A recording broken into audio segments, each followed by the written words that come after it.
Sen waited on top of the stone hill, careful not to be spotted.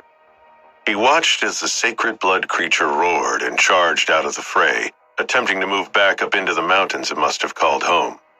It was a path that would lead right past Sen. A red flash on the battlefield caught his eye. It was Son of Heaven producing the sacred blood arrow. The arrow pulsed with energy as Son of Heaven drew back his bow and fired. It moved so fast that it would have been hard to see had it not transformed into a bolt of red lightning. It struck the mighty creature squarely in the back, and the effect was immediate. A shockwave radiated and knocked nearby warriors off their feet. From Sen's perch, he could see the creature go to the ground, disabled. It was directly below him now. He spied Son of Heaven closing the gap between himself and the felled beast. Sen braced himself, thinking, "This could be my one chance. Son of Heaven thinks he's about to take the greatest prize anyone here has ever seen." "Screw you, son." Sen leapt off his high perch. As the eyes of everyone on the battlefield panned in his direction, Sen dropped from above. His golden armor reflected the sunlight and gave away his position. No chance of sneaking. With that many amped-up soldiers holding bows and harboring their own fantasies of landing the death blow on the monster, Sen knew that they may pose even more of a threat to him than the injured beast. In midair, he summoned his spear and positioned himself, attempting to use his entire body as a hammer to plunge the curved razor tip into the wound.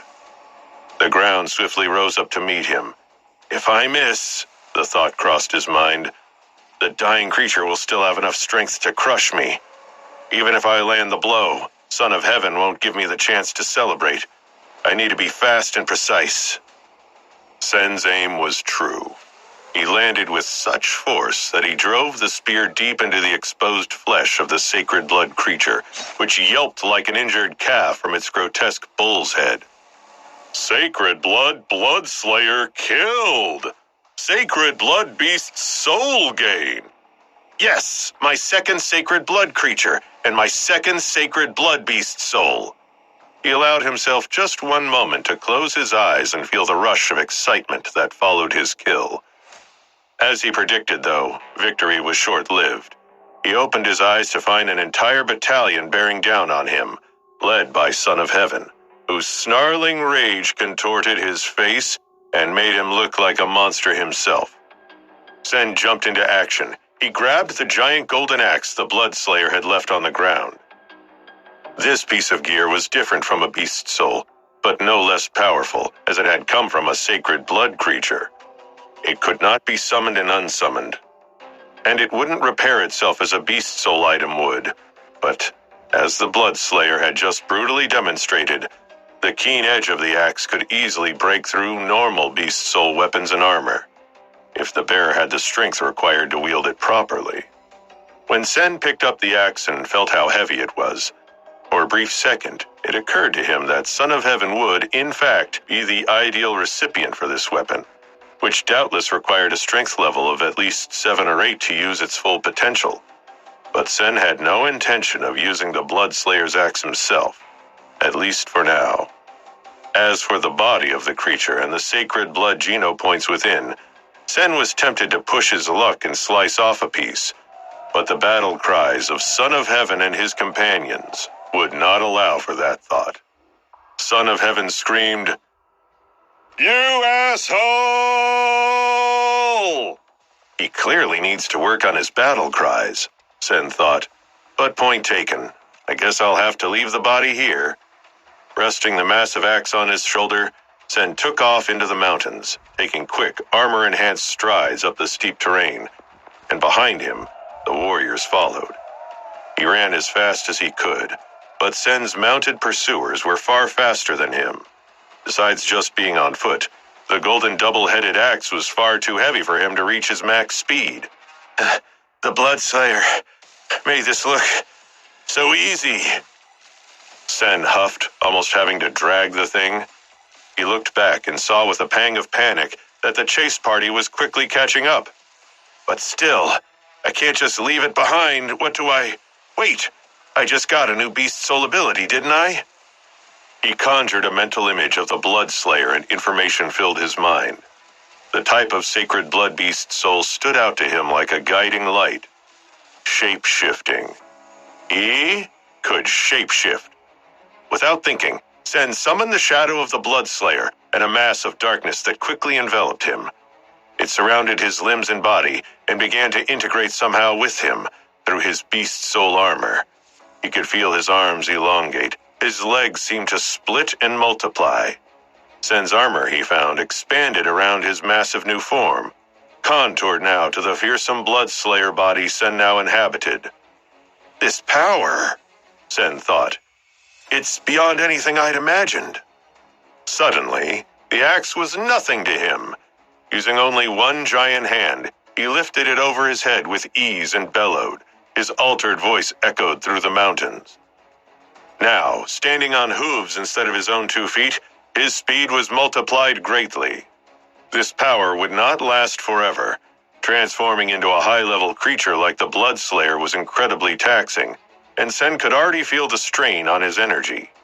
He surged up the mountain and disappeared from the sight of his pursuers almost effortlessly, while they were left behind to sulk and curse. Slowly, the warriors realized the chase was hopeless. The mountains were too vast to find one person in them, especially when that person didn't want to be found. Rumors and conjecture began to fly even before the soldiers left the battlefield. Who was that guy? He's got some balls stealing that kill like that. Son of God is gonna tear apart the shelter to find that guy. I think I heard someone call him Doll? Doll? Fitting name for a coward who would behave like that. Sarah Aaron wasn't interested in rumors or speculation, but she was interested in Tobias, who seemed to know the Golden Warrior's name. But in the post-battle chaos, he seemed to have slipped away, surely knowing that he was about to be very in demand. Sarah gathered her remaining gang, but no one had seen Tobias since the thief fell from the sky, delivered the final blow, and stole the beast soul. Spread out and find him!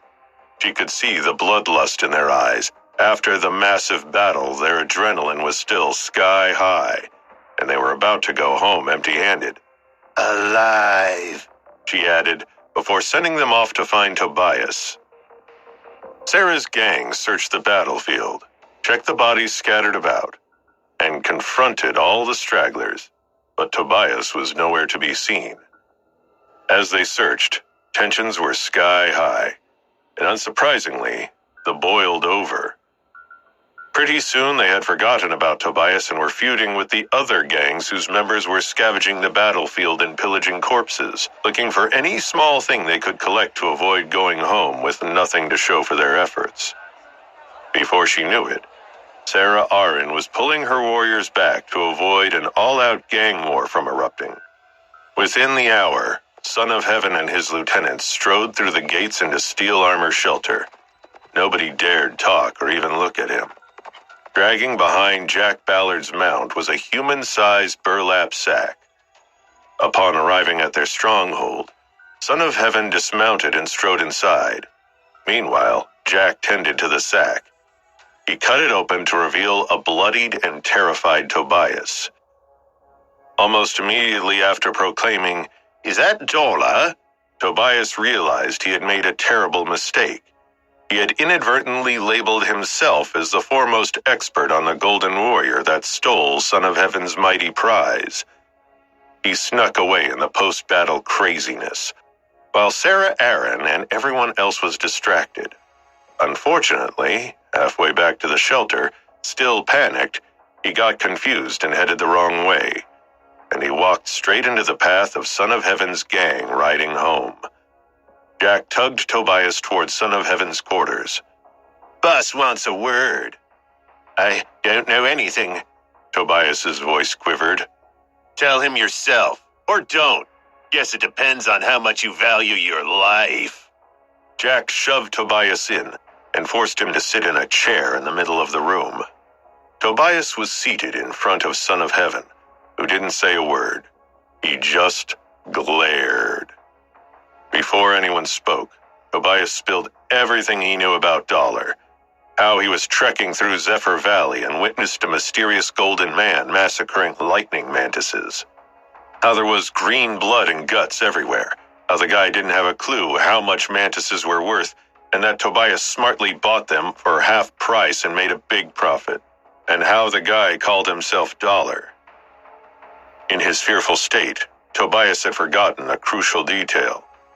Dollar was also ass-free.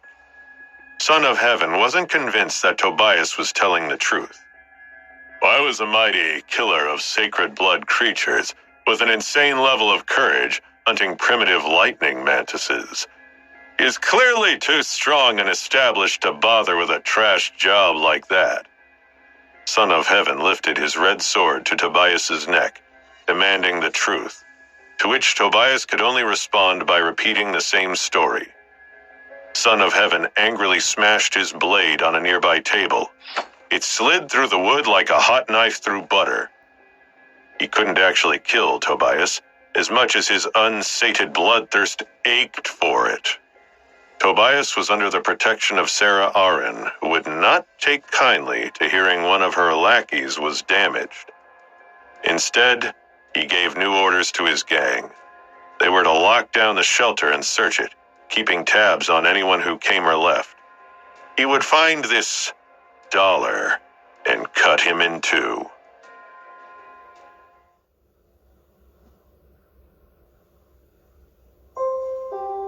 While the Son of Heaven gang set up their lockdown of the steel armor shelter, Sen had just come down from the mountain. He was finally convinced the coast was clear. He stopped at the foot of the mountain and dug a large hole. He fought through pained muscles as he dug. Shapeshifting into the Bloodslayer had granted him untold physical power, but the cost to his spirit and energy was immense. For someone with so few Geno points, the process was exhausting, and if he pushed it too hard, it could be deadly. Sen had heard the well-known story of the wealthy aristocrat's son who came to God's sanctuary looking to level up his abilities too fast. This cocky young man bought an immensely powerful shape-shifting beast soul and charged into battle, excited to flex his newly purchased power. But his untrained body was too weak and lacked the stamina, and even though he was victorious and inflicted great damage on his enemies, he died shortly after changing back into his normal puny self. Sen always assumed the story was exaggerated to dissuade the rich from taking all the resources, but now he wasn't so sure. It was clear to him now he would need to gather more strength to use his new beast soul for more than a minute or two. For now, it was good for a few minutes of additional power, but no more. He told himself that in the future, no more than 1 minute per sacred blood Geno point was a good idea. He had 8 points now, so that was the max he would allow himself to shapeshift as the Bloodslayer.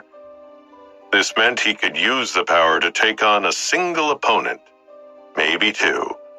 But if he had to fight against an entire gang, such as the Sons of Heaven gang, he would surely run out of time and be killed. He poured dirt over the golden axe and ruefully thought, this ridiculous thing could sell for 2 million easy. It's a shame the entire steel armor shelter would recognize it instantly. Right now, it's hardly more than an expensive sign that says, "Kill me! I'm the a-hole that snuck in at the last second and stole a sacred blood beast soul." It was painful being so close to his family's salvation, yet so far. But Sen kept it at the forefront of his mind that if he died, his family wouldn't see a cent of what he had procured in the sanctuary. He was playing a dangerous game and had to be practical and shrewd. And way more careful. So far, he was playing fast and loose with his new powers. That was not a great way to stay alive in the sanctuary. Sen smoothed out the dirt on top of his now buried axe, gave it one last look, and turned for the path that led back to the steel armor shelter. As he approached the gate, he saw the Sons of Heaven gang had been busy. They set up unofficial checkpoints all around the town. Sen reflected that he was glad he hadn't given in to greed and tried to sneak the axe into the shelter. Each person that entered the shelter was interrogated, and a line had formed to get in. Sen waited and watched as the Son of Heaven's goons harassed the poor people who just wanted to return to their quarters. Jack Ballard knocked a parcel of vegetables out of the hands of a whimpering merchant, and even though the man clearly had done nothing wrong.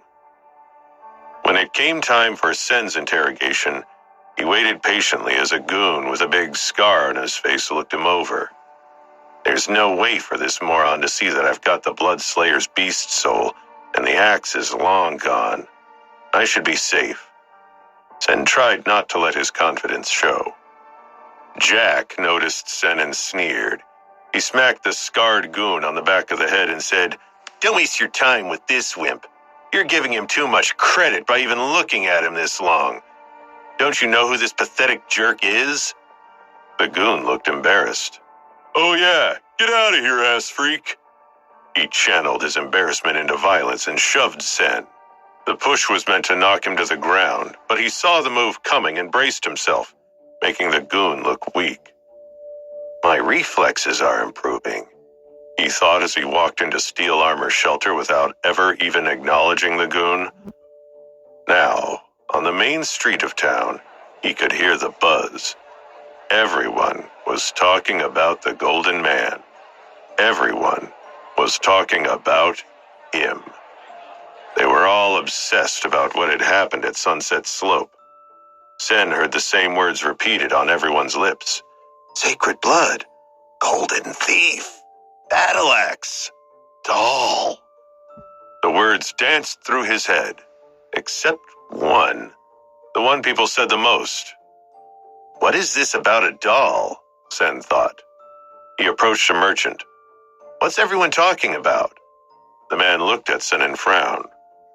Seriously, are you that out of the loop? The huge battle with the sacred blood beast is the only thing people are talking about. Yeah, but why do they keep saying doll? That's the man in gold that ended the battle. He killed the beast, snatched the prize, and now Son of Heaven is going to kill him.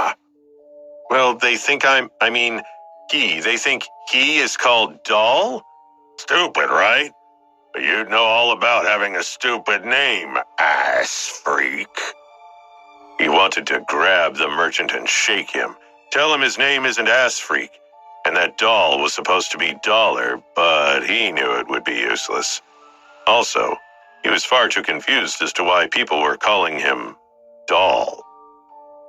How do they know the man in gold's name? Some guy was there and he said he knew the mysterious warrior. Sen thought for a moment. Wait, is he talking about Tobias?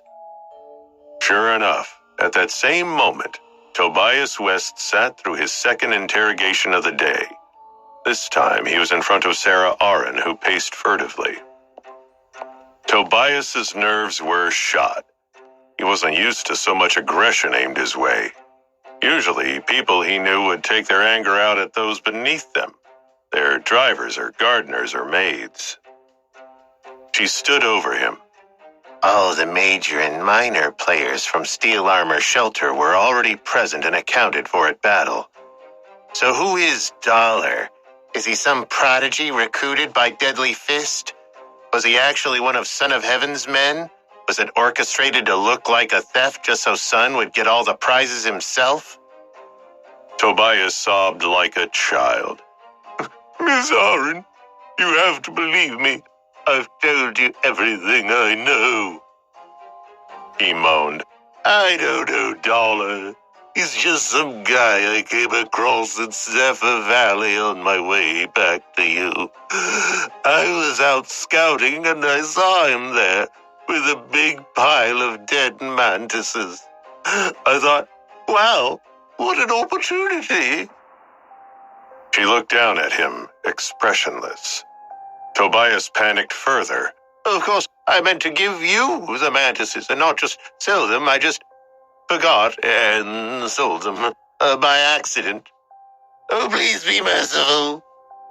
Sarah suppressed a smile. She never got tired of watching these puffed-up aristocrats cower to her. They had to respect her in the sanctuary. All the hard work she put in to become one of the most powerful people in the Steel Armor shelter, surrounded by blowhard men like the Son of Heaven. She understood the importance of cultivating an imposing persona. Of course, it helped that she had the power to back it up. I'm not accusing you of anything, Tobias, and I don't give a crap about some mantises. I just want to get in touch with this dollar. In fact, I would be very appreciative to whoever can bring him to me. He did me a favor, and I would like very much to thank him. Favor? By swooping in at the last second, he prevented Son of Heaven from acquiring that beast soul and axe.